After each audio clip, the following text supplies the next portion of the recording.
섭자의 공포라디오가 시작됩니다. 동해바다 어딘가에 지도에도 없고 첨단 레이더에도 포착되지 않는 섬이 있다.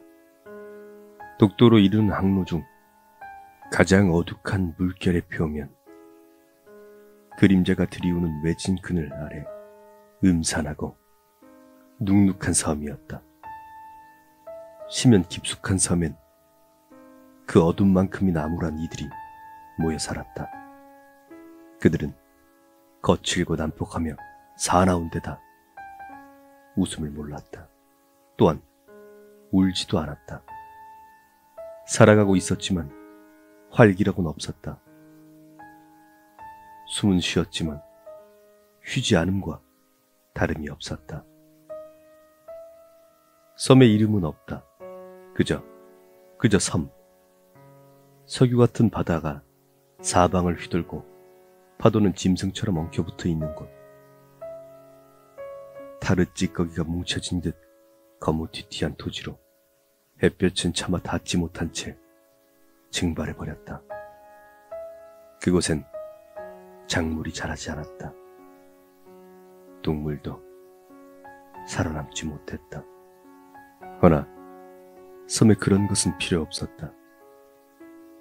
채식과 육식의 모든 가능성이 차단돼도 주민들은 배골지 않았다. 그들은 보다 특별한 것을 먹었다. 재배도, 사냥도, 관리도, 가공도 필요 없는 이상적인 식품. 누구의 입맛에도 부합하는 보편적 식품이자 유통기한과 잔반이 없는 깔끔한 식품. 주방 없이 요리되고 식탁 없이 둘러앉아 식기 없이 담아먹는 효율적인 식품. 기아와 빈곤 없이 섬사람 모두를 먹일 수 있는 평화적 식품이 그들에겐 존재했다. 그것은 욕이었다. 그래, 우리가 흔히 말하는 욕을 먹는다 혹은 욕먹을 짓을 했다의 그 욕말이다. 다만 우리의 어휘에서 욕을 먹는다의 먹는다는 귀를 통해 듣다가 되지만 섬에서는 먹는다는 배를 불린다는 의미였다. 섬의 주민들은 욕을 먹고 살았다. 그것이 그들의 주식이자 간식이자 야참이었다. 아침이면 그들은 욕을 주고받았다. 기지개를 켜며 욕으로부터 하루를 시작했다. 입맛과 기호에 따라 욕도 다양한 메뉴가 존재한다. 요즘은 한 번에 너무 많은 양을 하진 않는다. 섬에도 웰빙 열풍이라 소식과 몸매 관리가 대세인 것이다. 간혹 저녁 6시가 넘으면 어떤 욕도 주고받지 않는 아가씨들이 있는데 그녀들은 밤이 깊을수록 배고픔을 참기가 힘들었다. 기를 땐 가벼운 비속어로 요동치는 위를 살짝 달래주곤 다음날 아침 거친 욕을 먹으리라 다짐하며 잠자리에 들었다. 간혹 이루어지는 회식은 욕의 천국이었다. 얼근하게 술에 취한 사람들은 갖은 욕을 주고받으며 만찬을 즐겼다. 섬의 술은 마음 깊이 담아둔 끈적한 앙심을 뱉어내어 빚었는데 미움의 골이 깊어갈수록 도수가 높았다.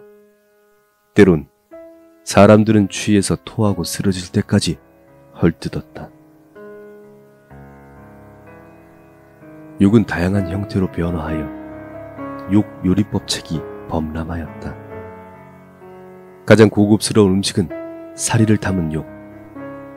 과거 궁중 음식이자 왕만 먹을 수 있었던 귀한 요리였다. 그것은 상대를 죽이고자 하는 감정을 거짓없이 내뱉으며 갖은 상소리를 짓거려야 만들 수 있었는데 요리를 하는 사람의 목구멍이 녹아내리고 입속은 죄다 헐어서 종국엔 벙어리가 된다는 위험한 요리다. 하지만 그것도 다 옛날 이야기인지 최근 섬 주민들은 대중화된 궁중 요리를 부담 없이 즐기곤 했다. 그렇게 평화롭던 섬에 한 아이가 태어났다. 아이의 어머니는 평생을 소식하며 과한 욕을 멀리한 사람이었다. 아이를 가진 당시 여인은 태교를 위해 산책을 하러 갔다. 생기 없는 나무들이 말라 비틀어진 산책로를 걸으며 여인은 시발디의 클래식을 들었다. 충만한 짜증으로 터벅터벅 길을 걷던 그녀는 잠시 지친 다리를 쉬어 아까워서 주지 않는 나무 둥지에 앉아 숨을 돌렸다. 그때 어찌된 일인지 미처 증발되지 못한 한 줄기의 햇빛이 그녀에게 스며들었다. 생전 처음 맞는 불쾌한 따스함과 소름 돋는 찬란함에 그녀는 몸소리쳤다.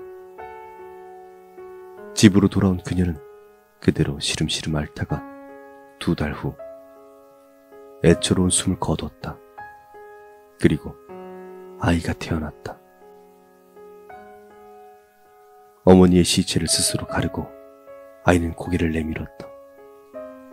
이미 잿더미 같은 어미의 백가죽과 달리 아이는 하얗고 투명했다. 사람들은 아이를 보고 불길한 태양빛을 받아 태어났다 하여 흉광이라 이름을 지었다. 빛으로부터 태어난 아이는 섬 주민들에게 거부의 대상이었다. 모두가 꺼려했고 모두가 멀리했다. 흉광은 아무리 욕을 먹어도 배가 부르지 않았다. 어떤 심한 욕을 해도 야유어만 같다. 주민들은 그런 흉광을 내심 두려워했다. 함부로 죽였다간 어떤 재앙이 닥칠 것만 같아 어쩌지도 못하고 매일 욕만 퍼부었다. 그러다 주민들은 섬에서 가장 모욕적인 처벌을 흉광에게 내리기로 한다. 자신들도 못 견딜 것을 알지만 흉광을 서서히 말려 죽이기 위해 굳은 결심을 한 것이다. 흉광에겐 칭찬의 벌이 주어졌다. 주민들은 교대로 흉광에게 칭찬을 했다. 한마디 한마디 칭찬을 할 때마다 주민들도 머리가 부서질 듯 아팠지만 기꺼이 참아내며 시간마다 흉광의 집을 찾았다. 매 시간마다 한 사람씩 흉광의 귀에 대고 부드러운 칭찬을 속삭였다. 한 번 칭찬을 한 주민은 이틀을 알아두었기에 사람들은 가위바위보로 순서를 정해야 했다. 훗날 죽음 앞에 선 흉광은 그때를 인생에서 가장 행복한 순간으로 회상한다.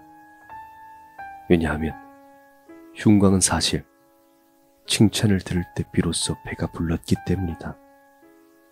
칭찬을 들을 때마다 배가 불룩해져 흉광은 오래되지 않아 살이 비둥비둥 찌는 지경까지 이른다. 그제야 섬 사람들은 흉광이 칭찬으로 배부르다는 사실을 알게 되어 이내 그를 향한 칭찬을 멈춘다.